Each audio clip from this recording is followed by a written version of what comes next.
മരുഭൂമി കൊണ്ടുപോയിട്ട് അവളോട് കൃത്യമായിട്ട്. അപ്പം എന്തിനാ മരുഭൂമി കൊണ്ടുവന്നേ? കർത്താവിൻ്റെ ഹൃദയം പകരാനാ.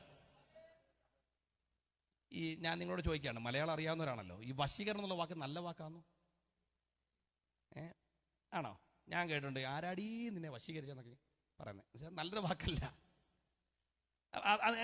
പക്ഷെ അവിടെ കൃത്യമായിട്ട് ഹോഷയെ ഉപയോഗിച്ചിരിക്കുന്ന വാക്ക് അതാ, വശീകരിച്ചെന്നുള്ള വാക്ക്.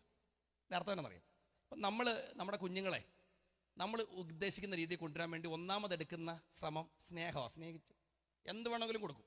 എന്തിനാ? എങ്ങനെയും പൊട്ടെന്ന് വിചാരിച്ചാണോ? അല്ല, നമ്മൾ ആഗ്രഹിക്കുന്ന രീതി നമ്മുടെ കുഞ്ഞാവണം, അതിനുവേണ്ടിയല്ലേ. അതുകൊണ്ട് നടന്നില്ലെങ്കിൽ പിന്നെ എന്തോ ചെയ്യും? ഇവിടെ തല്ലാൻ പറ്റത്തില്ല, നമ്മളൊക്കെ ഇഷ്ടം പോലെ കൊണ്ടിട്ടുള്ള. എന്തിനാ? കൊല്ലാനാ? അല്ല, ഞങ്ങൾ ഇന്നലെ ജെയിംസ് ഞങ്ങൾ ഞങ്ങൾ പറഞ്ഞു, പണ്ടത്തെ ടീച്ചർമാരെ കാണുമ്പോൾ ഒരു ബഹുമാന. എന്നെ കുരുത്തക്കേട് കൊണ്ട് അങ്ങ് എടുത്ത് പുറത്ത് കളഞ്ഞ, അതുപോലെ സഹിക്കാൻ വയ്യ. പക്ഷെ അതെന്ത് ചെയ്താലും നമുക്കൊരു ബഹുമാനം. എന്നെ കൊല്ലാനല്ല സാറ് ചെയ്തേ, നന്നാവാനാ.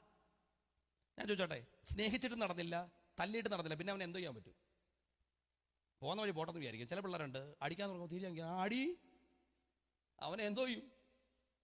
അവൻ്റെ അർത്ഥം ചിന്തിച്ചോണ്ട് അവനെ അടിച്ചിട്ട് ഒരു ഗുണവും ഇല്ല. പക്ഷേ ഇസ്രായേൽ മക്കളുടെ കാര്യത്തിൽ അങ്ങനെയാണ്. സ്നേഹിച്ചു നോക്കി, രക്ഷയില്ല. നല്ല തല്ലി എന്നിട്ട് രക്ഷയില്ല. നമ്മളാണെങ്കിൽ പോകുന്ന വഴി പോട്ടെന്ന് നോക്കും. പക്ഷെ കർത്താവ് ഒരു മൂന്നാമതൊരു വഴി തിരഞ്ഞെടുത്തു, വശീകരണം. ഇഷ്ടമില്ല, എന്നിട്ട് മനസ്സ് പിടിച്ചിട്ട് കൊണ്ടുവന്നു. എന്തിനാ? ഹൃദയം തുറന്ന് സംസാരിക്കാൻ. ഇന്ന് രാത്രി എൻ്റെ അനുഭവം വേദവസ് ഉയർത്തി ഞാൻ പറയാം. ഞാൻ ആഗ്രഹിച്ചകത്ത് വന്നതല്ല, ഇഷ്ടമില്ലാഞ്ഞിട്ട് കുതറി മാറിയപ്പോഴും വശീകരിച്ചകത്ത് കൊണ്ടുവന്ന് ഇരുത്തിയതാ എന്നെ. ഇന്ന് രാത്രി വചനം കേൾക്കാൻ കടന്നു വന്ന സഹോദരങ്ങളെ, ഒരുപക്ഷെ ഈ യോഗത്തിന് വരാൻ ഇഷ്ടമില്ലായിരിക്കാം, പക്ഷെ വശീകരിച്ച് കൊണ്ടുവന്ന് ഇവിടെ ഇരുത്തിയത് കർത്താവിന് ചിലത് പങ്കുവെക്കാനാണ്. ഇന്ന് രാത്രി ഞങ്ങൾ സംസാരിക്കുന്ന വാക്ക് നിങ്ങൾ കേൾക്കണ്ട, പക്ഷേ കർത്താവിൻ്റെ വചനം എനിക്കൊന്ന് കേൾക്കണേ എന്ന് ഇന്ന് രാത്രി ആഗ്രഹിക്കുന്ന ദൈവമക്കൾക്കായിട്ട് ദൈവത്തിന് സ്തോത്രം.